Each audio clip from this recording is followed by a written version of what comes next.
બાંગ્લાદેશના કોક્સ બજારમાં વાયુસેનાના મથક પર હુમલો થયાની ઘટના. બાંગ્લાદેશના કોક્સ બજાર સ્થિત વાયુસેનાના મથક પર 24 ફેબ્રુઆરી 2025ના રોજ કેટલાક શરારતી તત્વોએ અચાનક હુમલો કર્યો, જેમાં એક વ્યક્તિના મૃત્યુ અને અનેક ઘાયલ થયા છે. આ હુમલો સમિતિ પારા વિસ્તારમાંથી આવ્યો હતો અને બાંગ્લાદેશ વાયુસેના દ્વારા જરૂરી પગલાં લેવામાં આવી રહ્યા છે. આ ઘટનાની તપાસ શરૂ કરવામાં આવી છે અને સત્તાવાળાઓ હુમલાના કારણો અને સંભવિત સંકળાયેલા લોકોની ઓળખ કરવા માટે પ્રયત્નશીલ છે. આ હુમલો બાંગ્લાદેશમાં ચાલી રહેલા રાજકીય અસ્થિરતા અને આંતરિક વિખવાદ વચ્ચે થયો છે, જે પૂર્વ પ્રધાનમંત્રી શેખ હસીનાના પદચ્યુત થયા બાદ વધ્યો છે.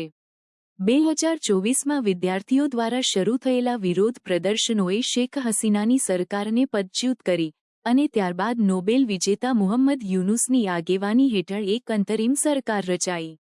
છતાં દેશમાં હિંસા અને અશાંતિની ઘટનાઓ ચાલુ રહી છે, જે અંતરિમ સરકાર માટે પડકારરૂપ બની છે.